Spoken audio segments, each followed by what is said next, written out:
Flexibilização da norma de investimentos. Palestrante, Marcelo Lustosa, sócio da Ernst Young. Debatedores, Vinícius Cruz, presidente da Comissão de Investimentos da FENAPREV e diretor da Bradesco Seguros. Roberto Takatsu, presidente da Comissão de Investimentos da CNSEG e diretor de Planejamento e Investimento da HDI Seguros. César Neves, coordenador-geral da Coordenação Geral de Regulação Prudencial da SUSEP. Moderador, Amâncio Paladino, diretor de investimentos da XP, Vida e Previdência. Será discutida a proposta de reformulação da norma de investimentos, elaborada pela Ernst Young a partir de um modelo híbrido com abordagem baseada em princípios e com um conjunto de regras simplificadas. Com vocês, flexibilização da norma de investimentos. Olá a todos, estamos aqui no painel sobre flexibilização da norma de investimento das seguradoras, com a presença de Marcelo Lustosa, da Ernst Young, Vinícius Cruz, do Bradesco, Roberto Takatsu, da HDI, César Neves, da SUSEP, e eu sou Amâncio Paladino, da XP Vida e Previdência, que vai apresentar esse painel e vai coordenar aqui o andamento dos trabalhos. Primeiramente, eu gostaria que o Marcelo Lustosa fizesse uma breve apresentação aqui de todos os itens e de toda a evolução do trabalho até o momento relativo à flexibilização da norma de investimentos e colocar aqui para vocês de que esse é um tema que interessa bastante a todas as seguradoras, não só no sentido de dar maior liberdade de investimentos, mas de no longo prazo também permitir o fomento e o crescimento do mercado através de uma melhor compatibilização dos passivos das seguradoras com os ativos aonde elas investem. E aí eu gostaria de passar a palavra aqui para o Marcelo Lustosa, para ele poder tocar esse trabalho. Por favor. Obrigado, Amâncio. Então, obrigado. E antes de entrar até mesmo na apresentação, é importante ressaltar que o resultado desse trabalho é fruto de um projeto, né, realizado que contou com a participação de diversos membros, seja os membros das associadas, das seguradoras, de associações, dos próprios reguladores e do governo. Então, é um trabalho que foi bastante de pesquisa, envolveu benchmarks internacionais, até a gente conseguir chegar numa proposta que endereçava todas as preocupações que o mercado tinha em relação ao que seria a flexibilização dessa norma de investimentos. E falar sobre flexibilização da norma de investimentos é um tema bastante etéreo, né? De que tipo de investimentos que a gente está falando? Primeiro, as seguradoras, e aqui eu vou falar seguradoras no seu sentido lato, engloba todas as supervisionadas SUSEP, então as seguradoras, entidades abertas de previdência complementar, sociedade de capitalização e as próprias resseguradoras, que têm, pela essência, assumir riscos, obrigações junto com os seus clientes, os seus segurados, né? Portanto, essas obrigações, é importante ter ativos, ter investimentos suficientes para cumprir com esses compromissos, e é por isso que se tem um normativo que hoje é a Resolução CMN 4x4, 4.444 de 2015. Falando um pouquinho dos investimentos, né, que as seguradoras possuem, as seguradoras elas possuem mais de 1 trilhão investido, então é um número bastante expressivo, e a gente consegue acomodar isso em dois tipos de carteira, né? A carteira de acumulação e a carteira de risco. A carteira de acumulação é aquela carteira que representa 80% desse montante, é aquela carteira que é constituída, né, pelos FIIs, que é o Fundo de Investimento Especialmente Constituído, dos participantes dos planos de previdência. E a carteira de risco, que são os recursos necessários para fazer frente aos riscos assumidos pela seguradora. Então, entrando no próximo slide, a gente vai falar um pouquinho sobre a carteira de acumulação. O que é a carteira de acumulação? Ela tem uma função objetivo distinto daquilo que seria a carteira de risco. A carteira de acumulação ela tem que considerar o dever fiduciário das entidades abertas de previdência complementar, de forma a buscar a fronteira eficiente em consideração ao perfil do cliente, ao perfil de risco do cliente. Então, você maximiza o retorno vis-à-vis o risco, o mandato de risco que o participante determinou no momento da contratação do plano.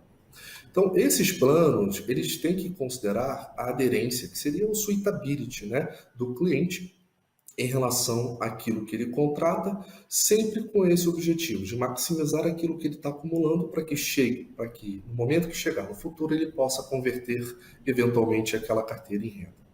Então, essa carteira, por mais que seja a função objetivo seja diferente da carteira de risco, ela está sobre a mesma resolução que é a carteira de risco, que é a carteira das seguradoras. Entrando no próximo slide, a gente fala um pouquinho sobre a carteira de risco, que é aquilo que a seguradora tem a fim de honrar com as obrigações que ela tem perante os seus segurados.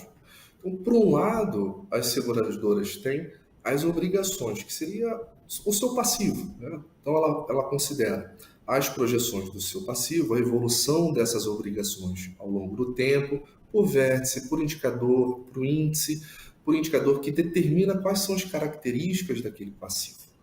Por outro, ela tem que fazer a gestão destes investimentos para fazer face a essas obrigações, de forma tal que, se a gestão desses investimentos for de uma maneira adequada, ele consegue garantir a suficiência, que está ligado com a solvência, né? Ou seja, o quanto que a seguradora tem para conseguir honrar com as obrigações, mas não menos importante também a disponibilidade, que seria a liquidez daquele montante para fazer frente aos compromissos que é assumido com os participantes, com os segurados. Então, é natural que se pense numa resolução, numa regulamentação que se preocupe com esses investimentos, aonde que esses investimentos estão alocados, a fim de fornecer uma segurança adicional àqueles compromissos que são assumidos por essas companhias. Então, atualmente, as seguradoras têm a 4x4 para seguir essas supervisionadas a fim de aplicar esses recursos. Então, no próximo slide, a gente entra no que seria o contexto atual e quais são os principais pontos de reflexão. É importante dar nota que a 4x4, ela, desde 2015, ela sofreu algumas atualizações até para acompanhar a evolução do mercado. Então, o mercado ele é bastante dinâmico, né? O que implica uma necessidade frequente de atualização, dado esse dinamismo que o mercado possui. E, além disso, existe também uma grande questão que essa resolução, pelo fato dela ser bastante prescritiva, isso impacta a capacidade que ela tem de fazer a diversificação dos investimentos, né, e, consequentemente, atingir os objetivos de cada carteira. Esse normativo ele remonta de um ambiente há um tempo atrás, né, desde 2015, que é bastante diferente daquilo que a gente observa hoje. E quando a gente fala do ambiente prudencial, a gente sempre fala dos três pilares principais que o ambiente prudencial nos dá, que é o capital baseado em risco. Então, quando a gente fala de capital baseado em risco sobre os investimentos, a gente está falando de capital baseado em risco de mercado e de crédito, que hoje as companhias já têm que constituir para fazer frente àqueles riscos que ela está assumindo.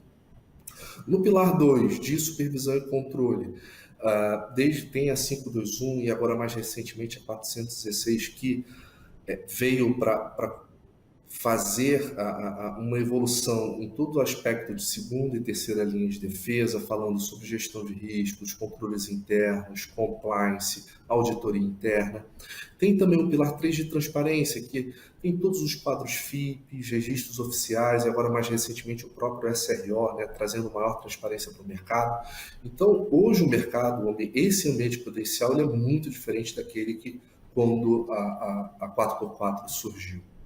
Além disso, é importante que, pelo fato de ter um normativo prescritivo, isso acaba impactando também nos custos de operacionalização desses investimentos seja custos operacionais, seja custos também de compliance para conseguir atender a tudo aquilo que é exigido pela própria resolução. Então, por se tratar de uma resolução bastante prescritiva, ela vai até um pouco contra aquilo que está sendo observado hoje no mercado, que são resoluções mais principiológicas, dando maior flexibilidade às seguradoras, né, às supervisionadas, para que possam ter maior capacidade de um menor custo e, no fim do dia, ter um impacto positivo perante os clientes, os segurados ou os participantes desses planos. Entrando no próximo slide, a gente fez, nesse sentido, a gente fez um trabalho com dois objetivos principais. Primeiro, observar em outros países como é que a regulação se dá. Primeiro, se existe diferentes abordagens entre a carteira de risco e a carteira de acumulação, ou seja, se os países têm dois tipos de resolução de regulamentos para falar sobre esses dois tipos de carteira que são distintas. E um segundo objetivo para entender se esses países, como é que é a abordagem desses países, se é uma abordagem mais prescritiva, mais baseada em regras, ou se é uma abordagem mais principiológica. Qual foi o resultado, né, que nós chegamos? E aqui a gente tentou fazer uma amostragem dos países para que possa levar em consideração diferentes características dos órgãos supervisores, não somente dos países europeus, né, que estão sob o mesmo guarda-chuva de supervisão do Solvência II, mas também de outros países que têm certa semelhança com o próprio Brasil. O resultado é bastante interessante, que alguns desses países, boa parte desses países, eles não têm abordagens diferentes, né? Boa parte deles tem abordagens iguais, até porque essas abordagens são principiológicas. Se são principiológicas, eu não preciso ter abordagens distintas, né, em relação às características das minhas carteiras. Eu tenho um princípio que, sob a minha carteira, eu vou fazer a melhor gestão dos investimentos para aquele objetivo.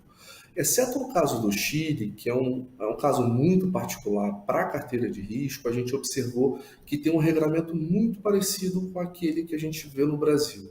Mas esse caso particular, ele é até justificado porque o Chile, no momento que a gente fez a pesquisa, ele tinha um ambiente prudencial no estágio anterior àquele que a gente observa no Brasil, até mesmo por utilizar, para adotar o conceito da margem de solvência. Para quem não se lembra, a margem de solvência é aquele capital regulatório baseado em 20% dos prêmios e 33% dos sinistros que não tem ligação nenhuma com o risco de mercado, ou risco de crédito, ou com os riscos dos investimentos. Então, independente de onde é aplicado aqueles investimentos, não há impacto qualquer em relação ao capital.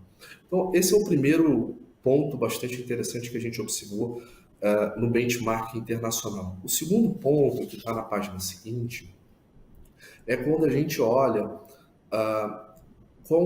se esses países têm uma abordagem full principiológica, ou seja, totalmente principiológica, ou se eles apresentam algum tipo de limite, né?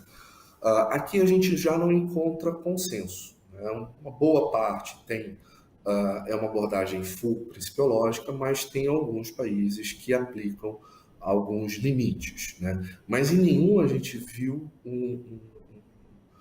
algo comparável com o que a gente enxerga no Brasil, que é ter limites por modalidade, por contraparte, por alocação, ou seja, uma série de requisitos de limites e sublimites dentro de determinados investimentos. O que a gente observa são limites simplificados. E o que são limites simplificados? Eu ter limites por determinada classe de ativos. Outro ponto interessante que a gente observou nesse benchmark internacional é que hoje a utilização dos limites não são para as duas carteiras, né? No caso dos Estados Unidos e do México, a gente observou limites por modalidade apenas para a carteira de risco, que faz sentido, né? Eu ter uma preocupação em relação à minha carteira de risco, que são aqueles investimentos para fazer frente aos riscos que a seguradora assumiu. No caso da carteira de acumulação, a gente observou que México e Portugal também definem um conjunto de limites por modalidade para aquele período de acumulação de previdência semelhante ao que ocorre no Brasil. Que um ponto bastante curioso, né, e que é importante a gente destacar é que no caso de Portugal, por mais que ele esteja dentro do guarda-chuva de Solvência II, assim como ocorre nos outros países europeus, ele adotou um período de transição. Então ele não simplesmente saiu de uma abordagem totalmente baseada em regras e foi para uma abordagem totalmente principiológica. Ele adotou um período de transição.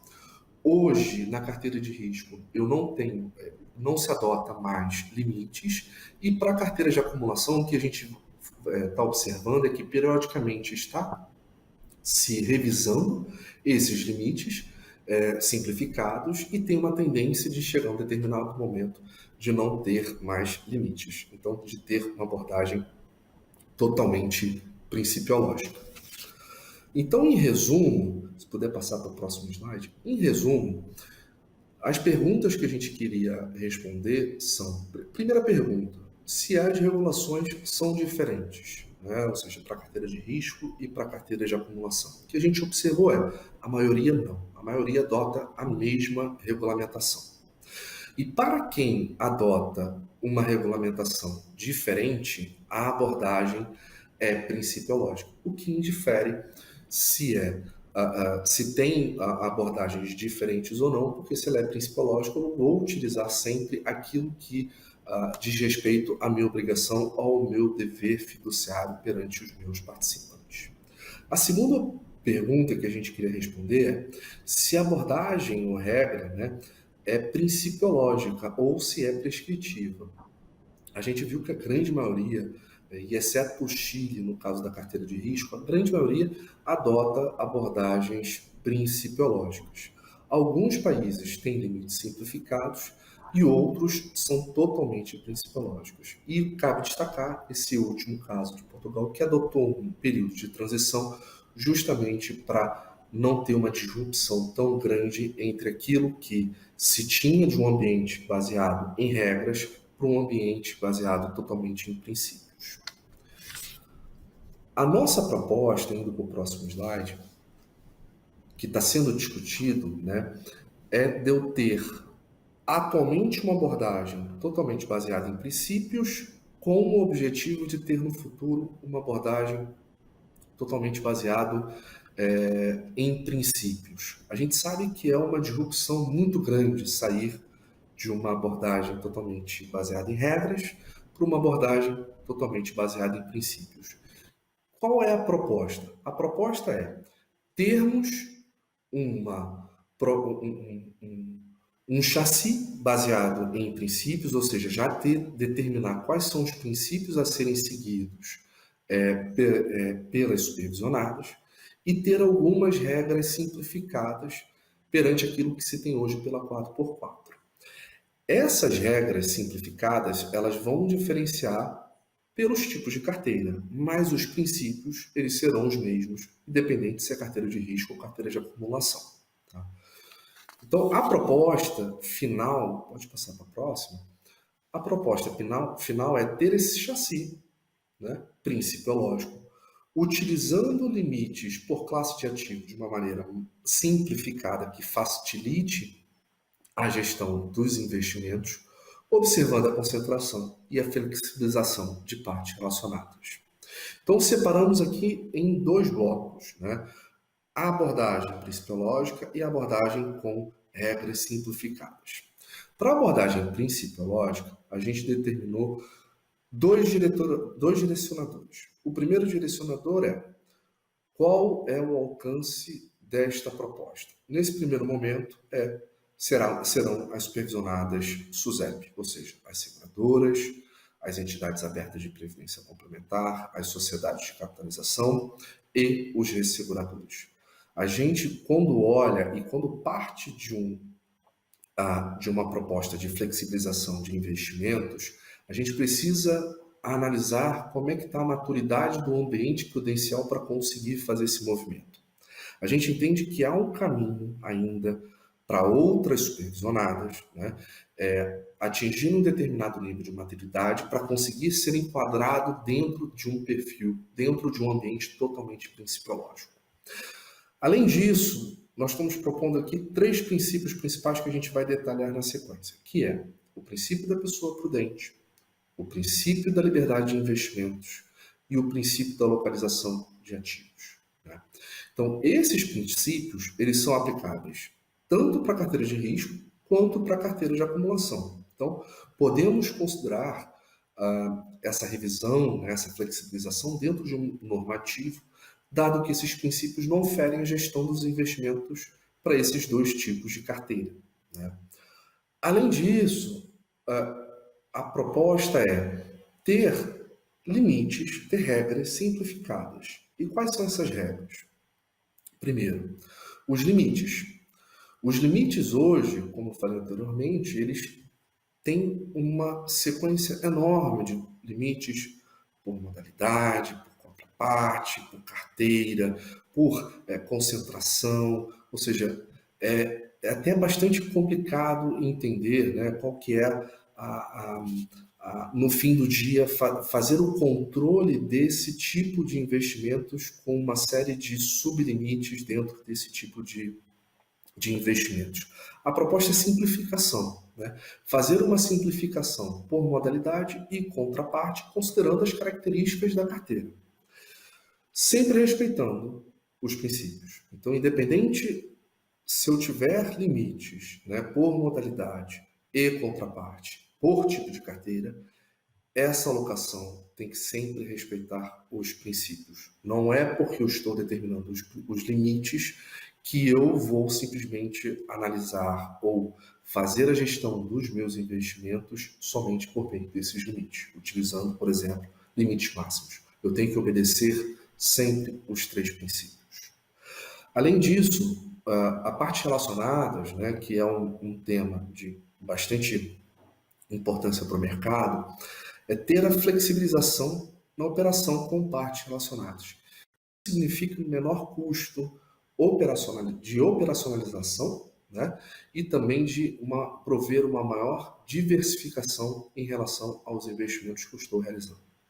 Então, essa alocação ela tem que respeitar os princípios de investimentos e a transação ela tem que ocorrer a valor de mercado, semelhante como acontece com outros reguladores, né, que autorizam, tem essa flexibilidade de ter esses investimentos ocorrendo a valor de mercado, garantindo assim a operação de forma aderente àquilo que está sendo negociado com o mercado. Então, esse é o chassi que a gente está propondo, né, que está sendo discutido em relação ao mercado. E os princípios, passando para o próximo slide, os princípios são esses 3, né, que são os princípios que a gente trouxe do IAIS, né, que são extraídos dos princípios de Solvência 2. Primeiro, o princípio da pessoa prudente. O princípio da pessoa prudente, você tem que investir de acordo com as características das suas obrigações, levando em consideração o ciclo de gestão de riscos, ou seja, eu preciso identificar, eu preciso quantificar, eu preciso avaliar, eu preciso monitorar, eu preciso reportar, ou seja, todo o ciclo de gestão de riscos de forma a garantir a segurança da minha carteira, a diversificação dos meus investimentos, a liquidez e a rentabilidade. Então, esse seria o princípio da pessoa prudente. O princípio da liberdade de investimentos é que a supervisionada ela tenha livre escolha, que não haja uma imposição de investimentos em determinados ativos. Ou seja, isso feriria, inclusive, né, o princípio da pessoa prudente, dado que, caso eu tenha algum tipo de limitação que não haja liberdade de investimentos, eu posso acabar ferindo o princípio da pessoa prudente. E o terceiro ponto é o princípio da localização de ativos, que permite investimentos em outras jurisdições. Isso não quer dizer que as supervisionadas, as seguradoras, no seu sentido lato, vão fazer investimentos em jurisdições que têm, por exemplo, um alto risco soberano. Claramente isso não é possível, senão estaria ferindo um dos princípios, que é o princípio da pessoa prudente. Mas o que é importante aqui? Para que haja uma gestão dos investimentos de forma a pensar em diversificação, de forma a pensar em otimizar a capacidade que eu tenho de fazer, no caso da carteira de risco, o ALM, ou no caso da carteira de acumulação, até levar em consideração aquilo que é o mandato de risco dado pelo participante, ou seja, o quanto de risco que o participante está disposto a tomar. Então, passando para o próximo, nós temos um conjunto de benefícios, né, esperados com esta flexibilização. E aqui, resumindo, tanto para a carteira de risco quanto para a carteira de acumulação, tem 3 benefícios principais. O primeiro é que os investimentos eles serão feitos com base na natureza da obrigação. Então, se eu tenho uma obrigação em relação à minha carteira de risco, se eu tenho uma obrigação em relação à minha carteira de acumulação, que é o meu dever fiduciário junto com o meu participante. Um segundo benefício é com a redução de operacionalização e de compliance da gestão desses meus investimentos. Então, é possível eu conseguir ter taxas de administração desses meus investimentos mais competitivas quando eu tenho uma maior flexibilização daquele regramento que se tem hoje. Então, também é esperado uma redução desses custos. E, por fim, que está muito em linha com a agenda atual, é ter uma maior promoção em relação à competitividade e à inovação do setor. Eu ter produtos diferenciados, de eu ter uma maior competição em relação às taxas, aquilo que eu estou cobrando do meu cliente, as taxas de administração que eu estou tendo nos meus planos de previdência. Ou seja, no fim do dia, essa flexibilização dos investimentos, ela vai beneficiar não somente as seguradoras, mas principalmente o consumidor final, o cliente, que é aquilo que se tem de maior importante dentro desse segmento, para que haja espaço de inovação, promoção de competitividade, ter preços mais competitivos e que haja, inclusive, uma maior penetração do mercado, independente de qual segmento, junto à parcela da população brasileira. Então, esses são os benefícios principais e é por isso que é tão importante falar sobre essa flexibilização dos investimentos, muito em linha com a agenda atual de disrupção do mercado, de fomento, né, à inovação, a produtos, a maior competição, pensando sempre no meu cliente. Então, seria esses os principais pontos. Pode passar. Terminamos aqui a apresentação. Eu vou fazer a primeira pergunta aqui do nosso painel para o César. Depois a gente volta em alguns pontos aí que você citou, Marcelo. Mas, César, hoje em dia o setor segurador ele tem um papel muito importante no mercado financeiro, sendo que as seguradoras estão entre os maiores investidores institucionais do Brasil.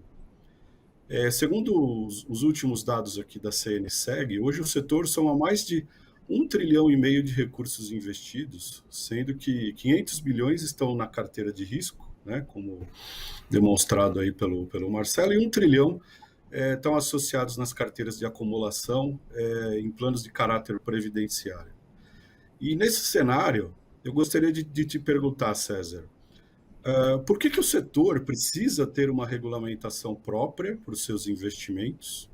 E já na sequência, qual que é o papel desse arcabouço regulatório para garantir a solvência das seguradoras, ao mesmo tempo em que fomenta a poupança nacional e o lançamento de novos produtos que eventualmente o mercado tenha desejo? Você pode responder isso para a gente, César, por favor? Claro, Amâncio. Boa tarde a todos, boa tarde a todos que estão nos vendo nesse congresso. Excelente apresentação. Eu vou tecer comentários sobre a apresentação e baseado na sua pergunta. Por que hoje existe uma resolução do Conselho Monetário Nacional que determina as diretrizes de aplicação dos recursos garantidores de provisões técnicas? Porque nós temos um Decreto-Lei 73 de 1966, ele é antigo, mas está em vigor, tem status de lei complementar na maioria dos seus artigos. Então, o artigo 28 determina que a aplicação das provisões técnicas das sociedades supervisionadas serão realizadas de acordo com as diretrizes do Conselho Monetário Nacional. Então, historicamente, desde essa data, o Conselho dá as regras. E é claro que quando se começou, em 1966, tinha essa visão de, além de a visão de solvência, prudencial, não concentração na alocação dos recursos, não concentração em um tipo de modalidade, mas vem também, aí eu enxergo, como uma política econômica, como uma ferramenta de política econômica. Então, com o passar do tempo,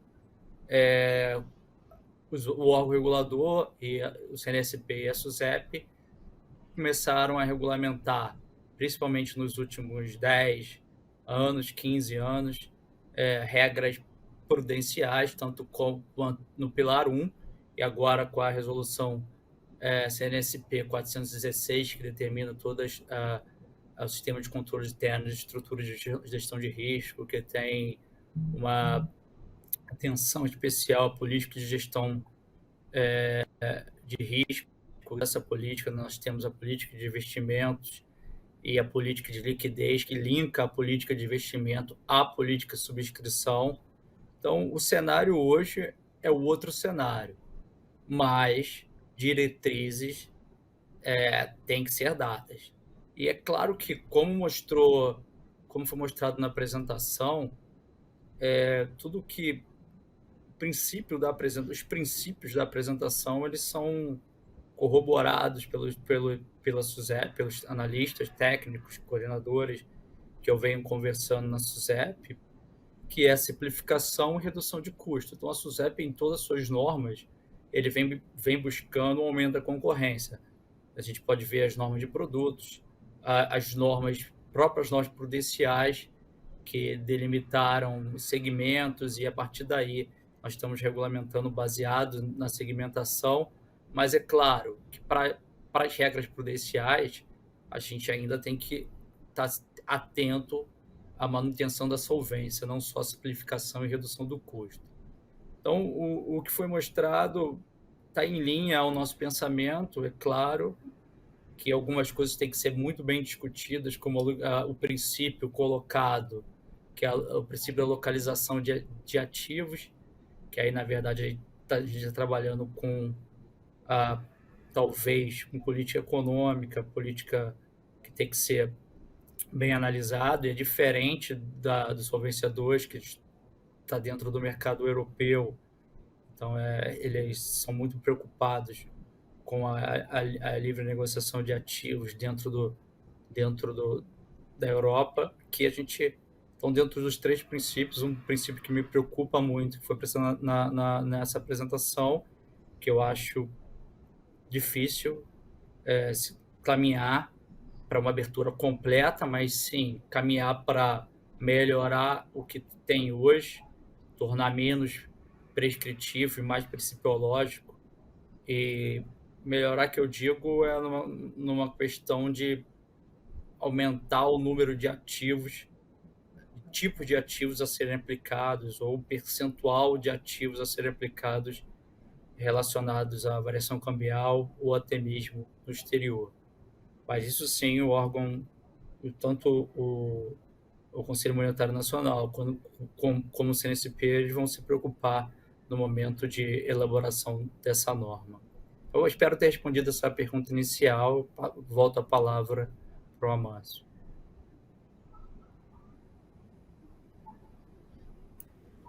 Estava no mudo aqui, pessoal, desculpem. Com certeza, César, você respondeu muito bem. Gostaria agora de fazer uma pergunta para o Takatsu. Takatsu, considerando a visão do lado de gestão da carteira de risco, tá? Apresentada aqui pelo Marcelo, e a evolução dos passivos das seguradoras com o florescimento de novos produtos, tais como os seguros intermitentes, e um crescimento mais pronunciado dos seguros de pessoas em relação aos demais ramos, quais novas necessidades a flexibilização da norma de investimentos deveria atender para garantir uma aderência maior dos investimentos das seguradoras aos seus passivos? Nesse sentido, seria possível uma tomada de risco maior por parte das seguradoras? Boa tarde, obrigado pela pergunta, Mâncio. Boa tarde aos palestrantes, ao público em geral que está no Conseguro. Muito boa pergunta, Mâncio. Acho que, como já foi apresentado pelo Marcelo aqui, comentado pelo César, o ponto todo aqui é flexibilização. O que a gente está falando agora é flexibilidade, e a gente está falando agora, de fato, de como montar portfólio. Acho que na carteira de risco, diferente um pouco da carteira de acumulação, que você tem os produtos mais padronizados, você tem os produtos de PGBL, que, querendo ou não, a indústria já se autorregula e coloca os conservadores, moderados, agressivos, ou outros nomes que cada um adota. Na de risco, você tem passivos que, de fato, eles refletem os produtos que as seguradoras vendem. Então, é muito difícil você ter hoje um único benchmark que fale como uma seguradora tem que montar sua carteira. Por quê?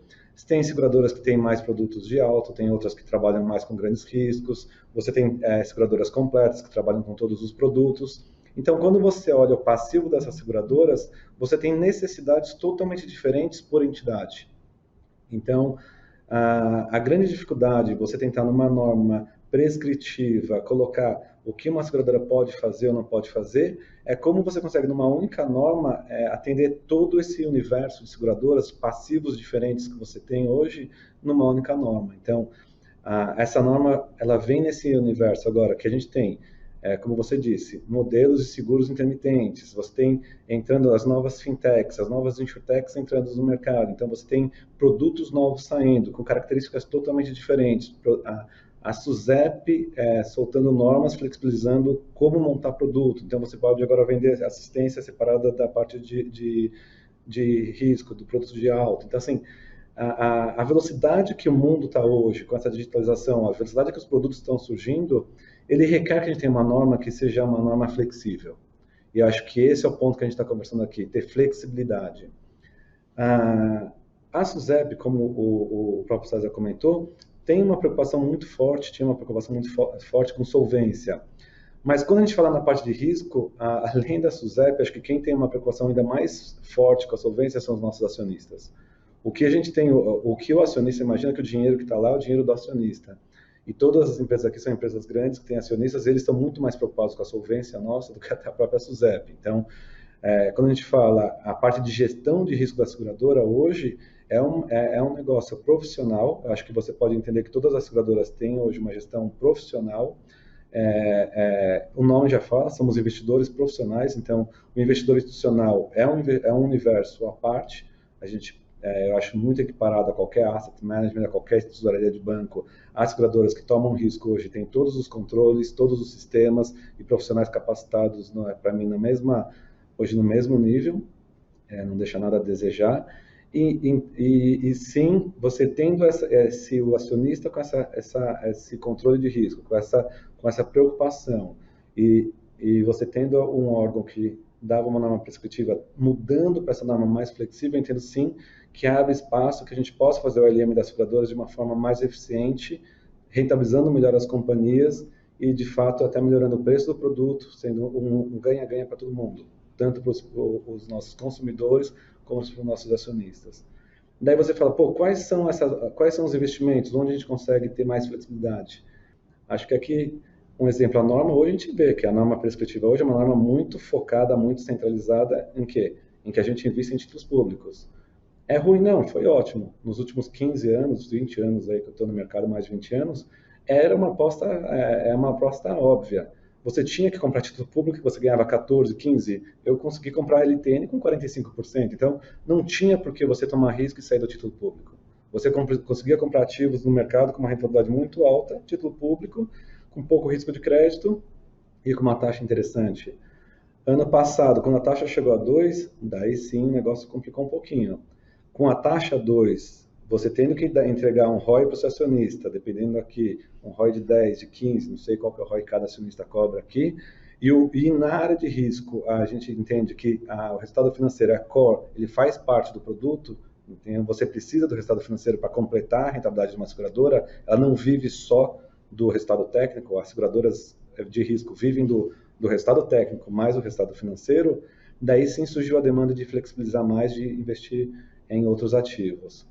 Nessa hora, sim, acho que uma norma prudencial, ela é agora quase que um pré-requisito para que o mercado, de fato, consiga desenvolver para os próximos anos.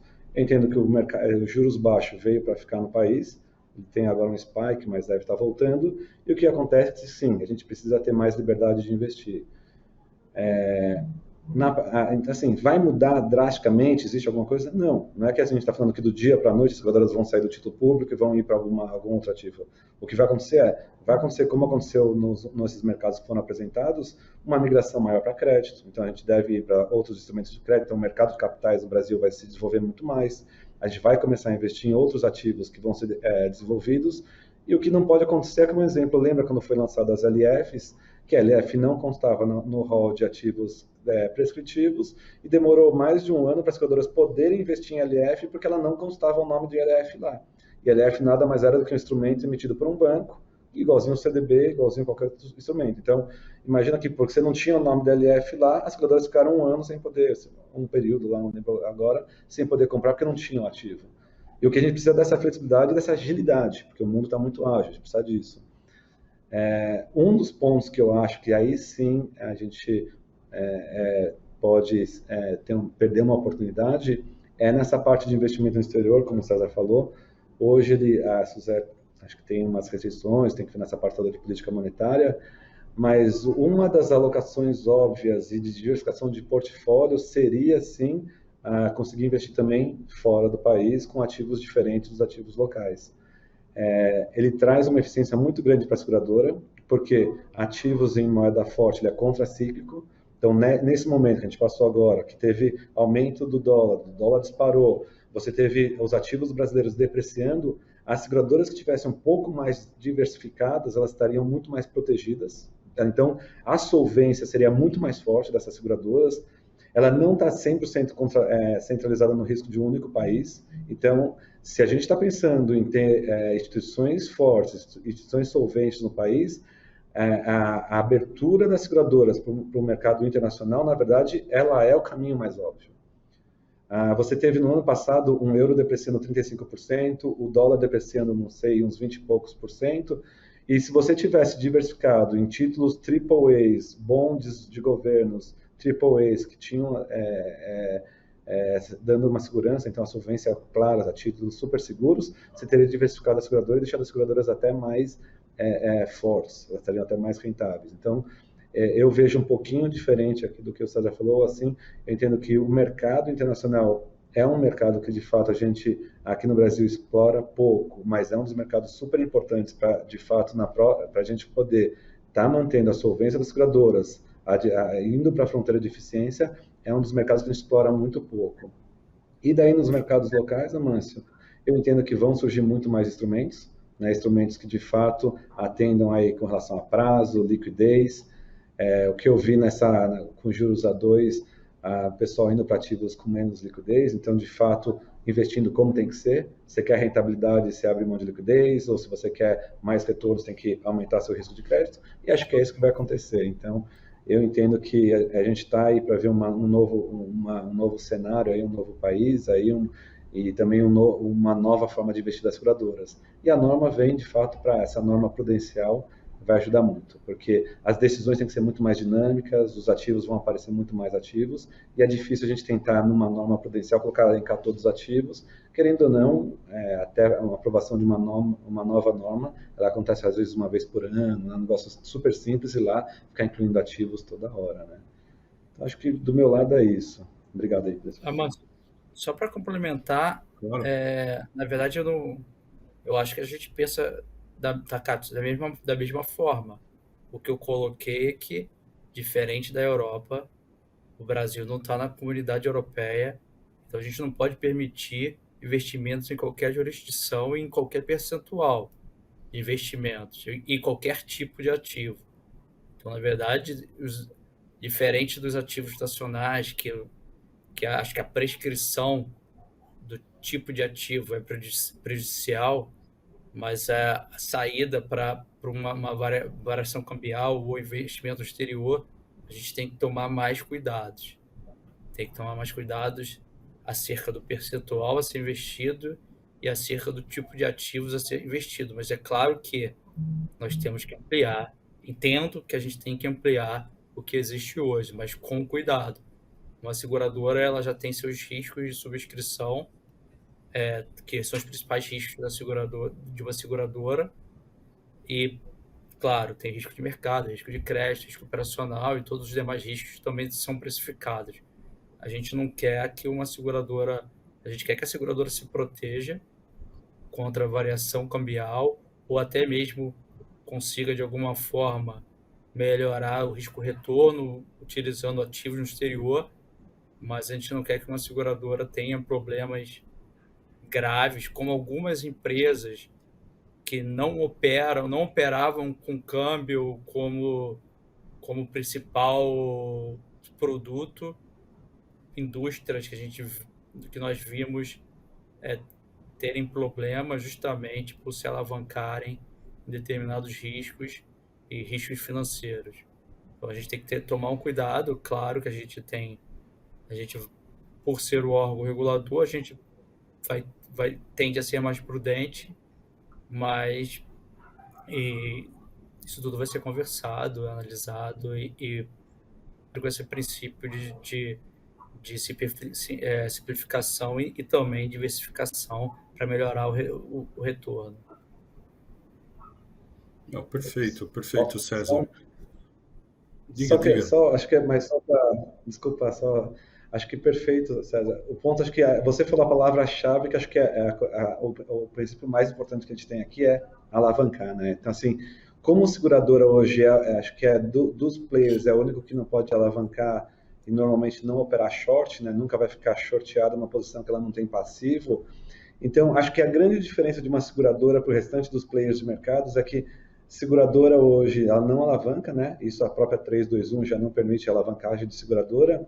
E a seguradora, normalmente, ela sempre trabalha na ponta longa, ela está sempre ativa, ela está sempre comprada num ativo. Ela nunca está vendida, correndo risco de acontecer com o que aconteceu na indústria. Normalmente, quando você vê qualquer fundo que quebra, ou qualquer indústria que teve dificuldade financeira, foi porque eles estavam vendidos num ativo que eles não tinham. Então, normalmente, isso acontece quando eles estavam vendidos e não comprados. Então, você está comprado numa moeda forte, então, normalmente, você não vê ninguém quebrando porque estava comprado numa moeda forte. Então, acho que essa é a grande diferença que existe de uma seguradora, de um hedge fund e do que aconteceu na indústria quando eles estavam operando vendidos ou alavancados. Então, acho que é aqui que a gente podia discutir um pouco mais tudo isso, porque é quase que impossível uma seguradora quebrar long, comprada em qualquer moeda, qualquer ativo, só se o ativo quebrar. Mas ela tendo o ativo, ela pode ter volatilidade no resultado dela, mas ela é quase impossível quebrar, porque ela está ativa sempre, né?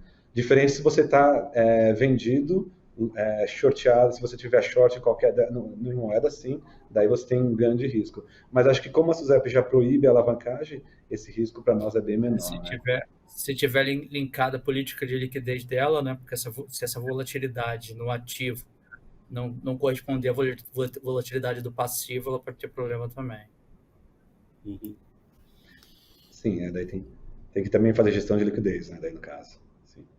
Não, mas é legal, acho que é um espaço legal para a gente conversar e pôr as ideias, né? Assim, só pra... acho que essa é a ideia aqui, Takatsu, César, é a gente, obviamente, estimular o debate saudável sobre o tema, mas me parece que o César colocou um ponto interessante aqui de que, de fato, né, hoje aqui no Brasil a gente não vive a mesma realidade que uma comunidade europeia, que uma zona do euro vive, né, onde, de fato, você tem N países ali, todos com a mesma política monetária, com a mesma moeda, o que facilita, né, o trânsito de recursos entre todos os membros da mesma comunidade. Mas, ao mesmo tempo, eu acho que o Takatsu tocou em um ponto bastante importante aqui, e que eu acho que dá link para eu fazer a próxima pergunta para o Vinícius. O ponto foi que a flexibilização da norma, né, tornando ela mais aberta a novos investimentos e menos prescritiva, vai permitir que exista uma via de mão dupla, né? Ao mesmo tempo em que o mercado segurador ele se desenvolve, ele também vai demandar novos produtos do mercado de capitais, né? Então, você tem aí tanto de um lado o desenvolvimento do mercado segurador, como do outro lado o desenvolvimento do mercado de capitais. E aí eu aproveito essa observação para fazer a próxima pergunta aqui para o Vinícius, né? Nos últimos anos, o nosso mercado de capitais ele tem evoluído consideravelmente, né? Se a gente considerar aí todos os instrumentos que apareceram novos para captação de crédito, fundos imobiliários, a possibilidade da gente investir mais no exterior e uma tomada de risco por parte dos investidores, tanto no nível institucional como individualmente, maior. Ao mesmo tempo, a gente tem observado que tem surgido novas ferramentas de suitability, ou seja, de análise do perfil de risco dos nossos clientes, possibilitando cada vez mais uma oferta de produtos mais adequada. E aí, olhando para o lado da gestão da carteira de acumulação, né, aquela que é ligada aos planos de previdência, como é que a flexibilização da norma pode ajudar o brasileiro a poupar melhor para o longo prazo e a criar uma carteira de planos de previdência com maior valor agregado? Obrigado, Amâncio. Boa tarde a você, boa tarde aos colegas que estão aqui no painel, mas principalmente boa tarde aos participantes desse Conseguro que estão aqui tendo a oportunidade de pelo menos, ter uma pequena introdução do que a gente imagina que deve acontecer com a revisão da norma de investimentos, e os efeitos dessas revisões da norma em cada um dos seus negócios, seja ele na parcela de risco, seja ele na parcela de acumulação. É importante a gente destacar que o próprio surgimento da 444 e toda a evolução a partir do debate em cima dela já permitiu, aliado a um cenário de juros mais baixos, já permitiu um avanço bastante importante do mercado na parcela de acumulação, na parcela dos planos de acumulação de previdência, especialmente as famílias PGBL e VGBL. Nesse contexto, a gente já enxerga uma distribuição de produtos bastante diferente do que era o nosso histórico, bastante ligado à renda fixa. A gente já enxerga hoje uma distribuição de produtos de crédito privado, produtos multimercado, que eu diria que foram fundamentais para poder garantir diversificação e conseguir atuar nesse ambiente de juro baixo, conferindo para os seus participantes retornos diferenciados. Como você disse, Amâncio, a demanda por novos produtos, por diversificação, ela veio para ficar. Exemplo disso é o surgimento de uma série de ofertas e de novos gestores que começaram a enxergar no mercado de previdência também oportunidades de atuação, gestores reconhecidos e renomados em outros tipos de produtos começaram a fazer a administração, fazer a gestão dos produtos de previdência. Isso é uma prova inconteste da capacidade de geração de novas inovações, produtos e ofertas para os participantes. No contexto da flexibilização das normas, eu acho que quem mais ganha é o participante, é o cliente. E o suitability é fundamental nesse processo. Quer dizer, antes, a alocação, de certa forma, era limitada pelo potencial de investimento de cada um dos participantes. Nós tínhamos algum nível de diferenciação entre participantes qualificados e participantes não qualificados. E isso pouco tem a ver com a leitura de risco, objetivo de investimento e objetivo de horizonte de investimento que cada um dos participantes possui. Um dos méritos dessa revisão da norma e que a gente espera que seja conseguido após todas as avaliações necessárias é justamente a gente conseguir gerar um empoderamento do consumidor através do qual ele, que já pode tomar decisões de investimento em uma série de outros produtos fora do ambiente previdenciário, pode, a partir de um suitability bem feito, de uma assessoria bem feita, tomar a decisão e escolher outros produtos que fazem todo sentido justamente para essas diretrizes de tempo, horizonte de investimento e apetite e tolerância a risco. Eu acho que esse é um dos méritos que precisam ser considerados nessa revisão da norma. Insisto, a 4444 já conferiu uma série de inovações no processo de investimento e acessos a uma série de produtos antes impossíveis de serem acessados através dos produtos de previdência, e nós temos agora, com a flexibilização, uma potencialização desse processo, e uma potencialização democrática desse processo.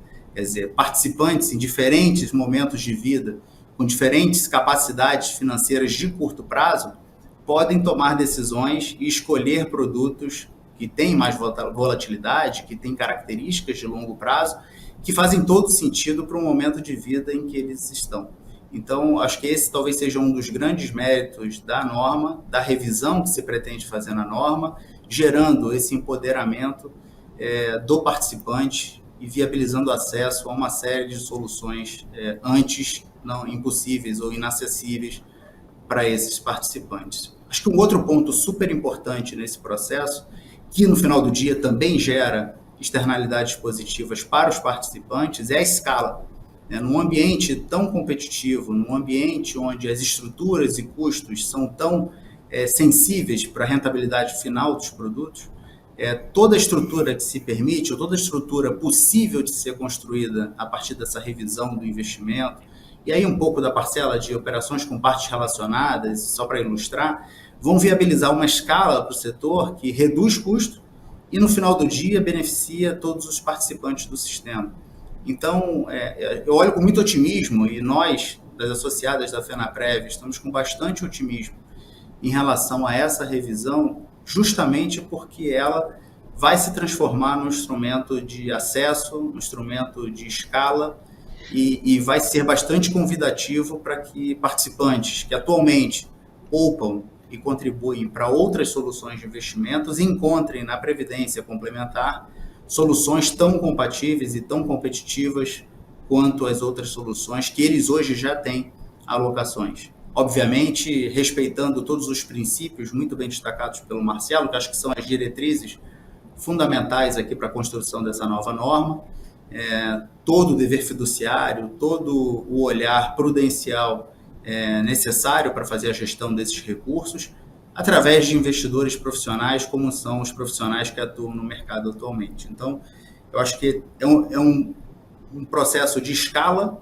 de benefício para o cliente e de um empoderamento dos clientes para a tomada de decisão de investimento. Acho que esses são os principais destaques e talvez objetivos aqui que a gente encontra na revisão da norma. Perfeito, Vinícius. Obrigado pela sua resposta. E acho que dentro desse contexto aqui, eu queria aproveitar também e voltar um pouco aqui com o Marcelo, rapidamente. Marcelo, no trabalho que foi desenvolvido, né, dentro dessa apresentação que você nos trouxe, você poderia dizer para a gente como que os reguladores internacionais eles atuam dentro de uma norma principiológica, ou seja, né, hoje nós temos uma vivência muito grande aqui no mercado e uma estrutura, todo um arcabouço, tanto do lado da seguradora quanto do lado dos reguladores, construído com base numa norma prescritiva. Agora, quando a gente olha em outras jurisdições, onde a norma ela tem esse caráter mais principiológico, você seria capaz de nos dizer se dentro desse benchmark que foi desenvolvido foi possível detectar como que esses reguladores atuam, como que essa supervisão, como que isso é feito lá fora? Bem colocado, Amâncio. A gente fez essa pesquisa e foi bem interessante que não existe uma abordagem única, né? Ela acaba, no fim do dia, ela acaba convergindo para o mesmo propósito, que é o regulador, ele tem a visibilidade de que aquilo que está na política de investimentos da companhia, né, está sendo realizado e com todas as preocupações que aqui a gente mencionou, né? Ou seja, seja em relação à carteira de risco, seja em relação à carteira de acumulação. Alguns países terceirizam, o regulador terceiriza isso para instituições independentes, as auditorias. Outros, os reguladores, eles têm à disposição a ferramenta de fiscalização, ou seja, para garantir que, de fato, aqueles investimentos que estão sendo divulgados, né, com toda a transparência, enfim, estão sendo praticados. Isso sobre a esfera de fiscalização. Agora, sobre a parte prudencial, que eu acho que antes de chegar nessa esfera de fiscalização propriamente dito, é onde está a grande parcela, né, em que o órgão regulador ele dá de flexibilidade, que é colocar e indexar a flexibilização que ele dá à política de investimentos, à indexação à política de riscos, ao apetite a riscos da companhia e, no fim do dia, ao próprio a responsabilidade dos acionistas que estão tomando por aquelas decisões, né? Então, esse seria o contexto que os outros, né, as outras jurisdições que a gente pesquisou naquele momento, praticam. Uma preocupação muito forte na supervisão e depois na fiscalização tem algumas diferenças, mas sempre olhando para garantir que aquilo que está sendo dito é o que está sendo efetivamente praticado. Perfeito, Marcelo. E aí eu queria voltar um pouco agora para o César, né? César, recentemente, a revisão da norma de investimentos com essas ideias de flexibilização, assim esperamos, entrou na pauta do IMK, que são as iniciativas do mercado de capitais, que é uma ação estratégica que reúne governo e sociedade com o objetivo comum de encontrar ações que contribuam para o avanço do sistema financeiro brasileiro como um todo. Você poderia nos elencar quais seriam os próximos passos a serem seguidos até termos, de fato, uma nova norma de investimentos? Obviamente que a gente não espera aqui que sejam citados prazos, mas a ideia é entender como que funciona todo esse processo. Por favor. A gente, como foi bem colocado, o IMK selecionou, dentre alguns temas, muitos temas na área de seguros, previdência aberta, resseguro e capitalização, selecionou o único tema, que foi a revisão da 44, dada a importância do projeto não só para o mercado, mas para o governo. Então, isso está indicando que essa norma será revista. Então, a partir daí, vai haver uma série de reuniões no MK, mas paralelo ao MK, nós já estamos dentro da SUSEP estudando o tema, fazendo reuniões internas e com o mercado também, e seguindo as diretrizes apresentadas e discutidas aqui nessa reunião. Agora, o MK ele tem uma duração de 1 ano e começou no meio desse ano. Então, espera-se que o fim seja no meio do ano que vem, com uma proposta normativa ao governo. Então, esse é o princípio. Mas, na verdade, a gente também vai agir paralelo ao MK, para a gente, que eu digo, a SUSEP tem intenção de agir em paralelo ao MK, dando todo o suporte técnico nas discussões do MK. Nós estamos estudando, toda reunião a gente vai estudar de forma antecipada os assuntos a serem discutidos, e a tendência é que pode ser que o tema entre como uma proposta para o plano de regulação de 2022. Então, a SUSEP, ela todo ano publica uma série de uma portaria que é o plano de regulação, que é a intenção de regulação. É claro que quem regula a 44, né, uma alteração da 44, não é a SUSEP, mas a gente pode propor à Secretaria de Política Econômica para propor ao Conselho Monetário Nacional. Então, eu acredito que tem tem total chance de que seja publicada ainda ao final do ano que vem, para entrar em vigor em 2023. É uma estimativa que eu faço, não é uma promessa. É uma estimativa com a experiência que eu tenho no encaminhamento das normas. Mas, só voltando um pouco, acho que o Marcelo foi muito feliz quando ele falou sobre a supervisão da SUSEP, ou tanto o monitoramento como a supervisão. Eu acho que hoje nós temos ferramentas para ter uma norma prescritiva. Desculpa, uma norma principiológica. Então, temos as regras de capital, pilar 1, temos as regras de provisão, temos pilar 2, que determina a política de investimento, o sistema de controles internos, a regra de conformidade da companhia.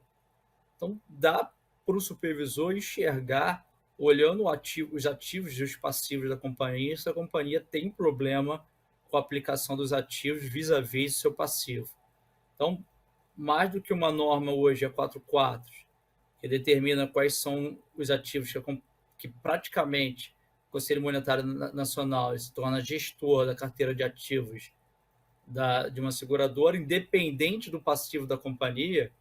Se a gente tem todas as regras de solvência por trás, pilar 2, nós agora, entre aspas, conseguimos a equivalência com solvência 2, porque a gente já tem equivalência com solvência 2 no pilar 1, tem isso a partir de uma análise do órgão supervisor europeu. Eu acredito que o pilar 2, nós não temos essa análise ainda, mas tecnicamente, analisando as duas normas, as duas regras, acho que nós desenvolvemos muito o pilar 2, então a gente consegue, dentro da análise da estrutura de gestão de risco, enxergar os riscos de uma muito mais ampla que simplesmente uma resolução prescritiva de onde a companhia vai aplicar seus ativos. Então, quando na minha fala anterior, eu me preocupei um pouco sobre a localização de ativos, para não criar falsas expectativas e tentar com que a norma ande de uma maneira mais rápida, mais eficiente. Então, a gente não pode causar, já sabendo onde pode haver um problema maior em discussões. Eu coloquei aqui e venho colocando para o Marcelo e para a CNSEG e para as seguradoras que a gente vai conseguir muito. A gente está pensando a mesma coisa. A gente preparou todo o ambiente regulatório, as companhias prepararam o ambiente operacional e empresarial.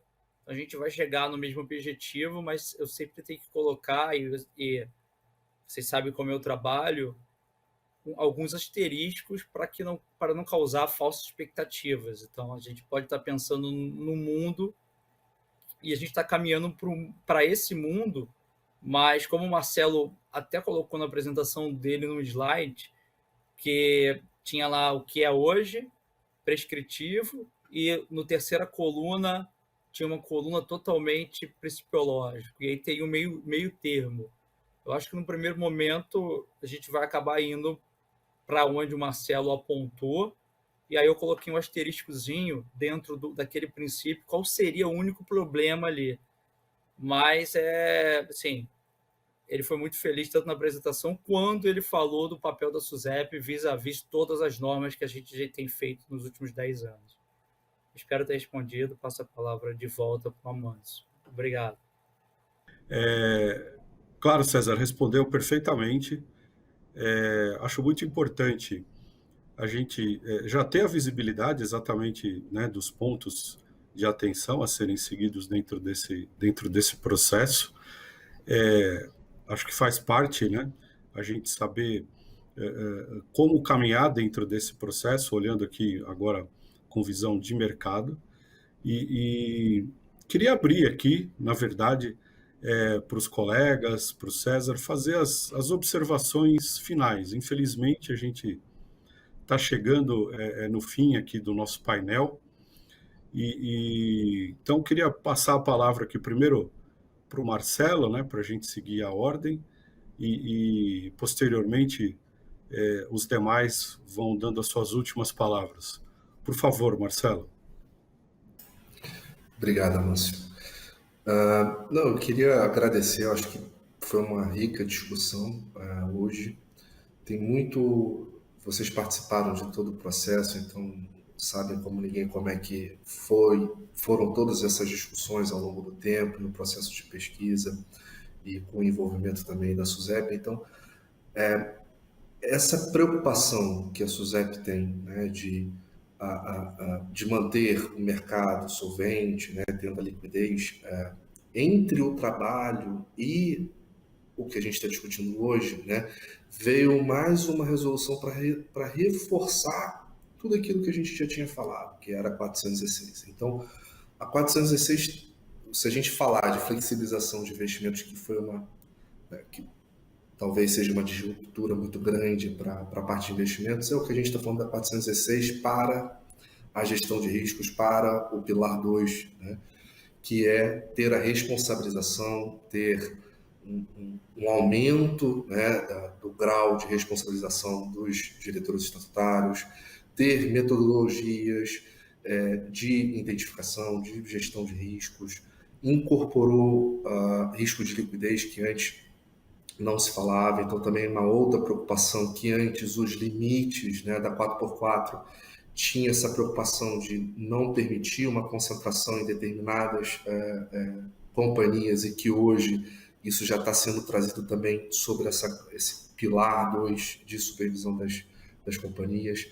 Então, em resumo, acho que está um momento muito propício para se discutir esse tipo de flexibilização. O que a gente está discutindo aqui está muito em linha com a agenda que está se tendo de ter uma maior liberdade de inovação, de competição, de redução de custos, para permitir uma maior parcela, né, da população sendo atendida pelo seguro, ou ter uma maior aderência às expectativas, né, que eventualmente um contratante, um participante de um plano de previdência tem, melhorando o suitability dele em relação àquilo que ele está contratando, ter um plano de previdência mais aderente e em linha com as expectativas dele.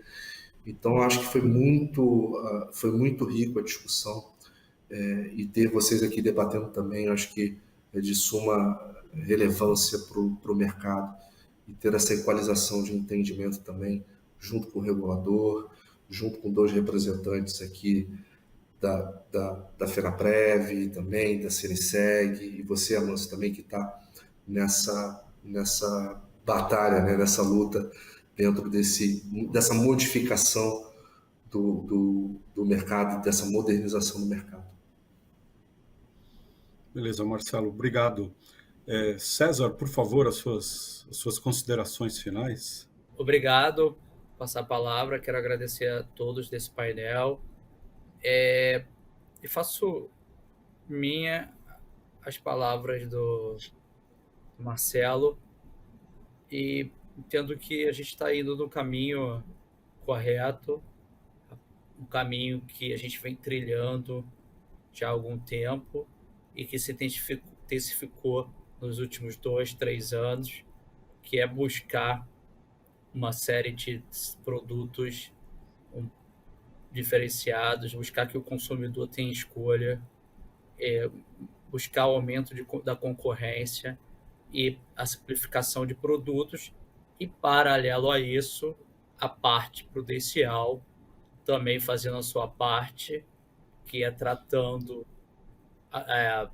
as empresas em segmentos, porque partindo do princípio que a SUSEP não pode pedir mais do que necessita para analisar a solvência das companhias, e as companhias têm riscos distintos.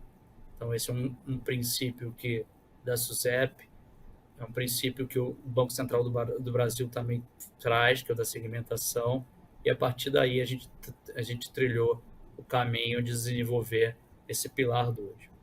Agora, A parte de investimentos, nós pensamos de forma bem similar, e não só eu e vocês, mas os analistas que também estão analisando, mas realmente os analistas que estão com a norma, que vão analisar essa norma, eles já estão com essa mentalidade, uma mentalidade que o Decreto-Lei 73 é de 1966, e no seu artigo 28 ele fala que o CMNE vai determinar diretrizes.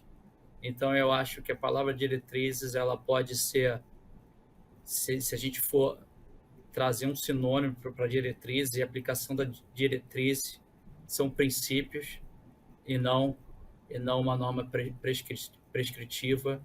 A gente vai atender, a meu ver, mais o Decreto-Lei 73 de 66 com essa nova norma, com a nova 44, que é a atual 44, e vai modernizar, lembrando que esse critério ativo garantidor é muito nosso, né?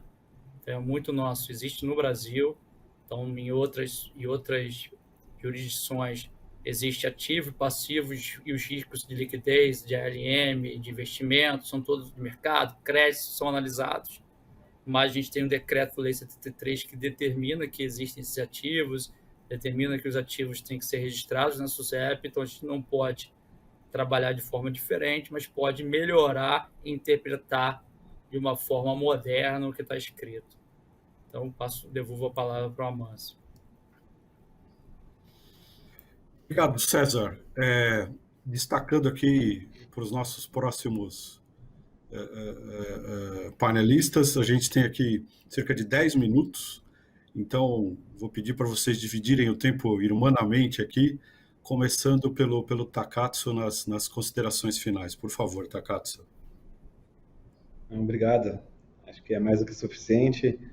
O que eu queria ressaltar, assim, esse painel acho que é uma prova de como as coisas estão se modernizando, como a gente está vivendo num modelo diferente de gestão, de supervisão. Eu sou do tempo que a gente ficava esperando sair a norma em dezembro, né? Normalmente isso vai publicava em dezembro e a gente não tinha a mínima ideia do que ia aparecer. E hoje a gente tem essa oportunidade, esse privilégio de estar podendo discutir as federações junto com o SUSEP, discutindo com uma consultoria contratada para ajudar aqui a gente a ver o que acontece no mundo, como de fato seria o mais importante para a gente modernizar esse mercado. Então, assim, eu acho que isso sim é muito legal, né? A gente está vendo, assim, é um avanço grande. Então, assim, essa liberdade, todo mundo poder conversar, expor, acho que o diálogo é a melhor coisa que existe, né, para a gente chegar num consenso, para a gente chegar de fato na melhor proposta. Eu acho que o que está acontecendo no mercado é um momento ímpar, né? A gente ter essa oportunidade de ter os profissionais do mercado juntos, discutindo, olhando o que é feito e podendo discutir com o SUSEP, com o governo, via IMK, tudo isso, a gente consegue ver como as coisas progrediram, como se desenvolveram e como a gente de fato está no mercado hoje profissional, maduro, para de fato a gente tá com esse nível de maturidade, né, de discussão. Era da época do mercado que a gente pegava, abria e seguia a regra. Então hoje em dia a gente de fato está num ambiente muito mais saudável, muito mais propício a de fato desenvolver isso, profissionalizar e é o mercado que eu falei, o ganha-ganha. A gente vai ver todo mundo hoje, quanto mais as seguradoras conseguirem aí rentabilizar, elas conseguem passar mais isso para o preço, então a gente consegue distribuir muito mais. Então vamos ter aí atendendo uma camada maior da população, segurando uma camada aí muito maior da população, rentabilizando, voltando esse lucro para a sociedade. Hoje todas as seguradoras têm projetos ESG, todo mundo hoje tem a parte de governança, tem a parte de responsabilidade social. Então acho que esse é o que importa, né, pessoal? A gente está de fato hoje profissionalizando, crescendo, desenvolvendo esse mercado e fazendo com que todos os stockholders tenham um ganho, né? E não aquela, putz, como que eu faço para ganhar muito mais, mas acho que é isso que está legal. Então, acho que esse o meu ponto. Agradecer a presença aqui, agradecer a todos os colegas aqui e muito feliz de participar de um painel desse, que você vê como a gente está evoluído, como o mercado mudou e como a gente está conseguindo de fato, discutir as coisas de uma forma profissional e mais eficiente. Obrigado aí, pessoal. Não, perfeito. Obrigado. Obrigado, Takatsu. Realmente, a parte aqui. Realmente, eu diria que talvez há 10 anos atrás, esse painel seria algo impossível de ter acontecido. Então, eu acho que o próprio painel reflete essa evolução toda. Eu acho que estamos indo por um ótimo caminho. Por favor, Vinícius.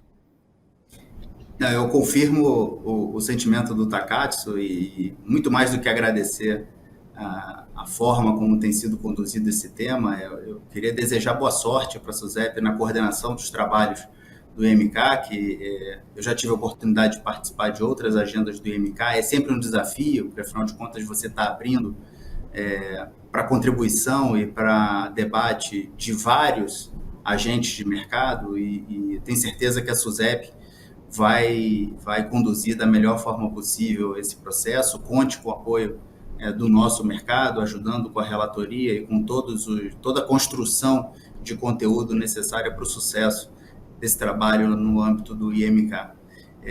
Eu sou um otimista, eu entro nesse processo com a certeza de que a gente vai sair bastante melhor do que nós entramos. Assim, eu reconheço todo o progresso da atual 4444, da cartilha de investimentos que apoia a própria 4444 e de toda a disponibilidade do regulador no sentido de entender as demandas do mercado e a realidade dos nossos negócios. Eu tenho certeza que essa nova norma, com esses princípios, com essa segmentação bastante clara dos ativos de risco para aqueles ativos relacionados ao período de acumulação dos produtos previdenciários, eu acho que isso já traz ganhos bastante importantes para o mercado, vai viabilizar a democratização do acesso, vai respeitar a vontade do consumidor. Então, eu entro nessa agenda do IMK bastante otimista e certo de que a gente vai obter resultados bastante preliminares e bastante produtivos, até mesmo antes da agenda oficial do IMK, produto do debate, do acesso e da transparência com que todas essas discussões têm sido conduzidas ao longo dos últimos meses, que eu tenho tido a oportunidade de participar mais ativamente aqui pela FENAPREV. Agradeço a todos vocês pela oportunidade desse painel e desejo um ótimo evento para todos a partir desse nosso encontro aqui. Obrigado, Vinícius. Bom, pessoal, chegamos ao fim do nosso painel. Eu gostaria de agradecer a todos os participantes e também agradecer a nossa audiência aqui. Espero que tenha sido proveitoso e, enfim, é isso. Muito obrigado a todos e vamos em frente.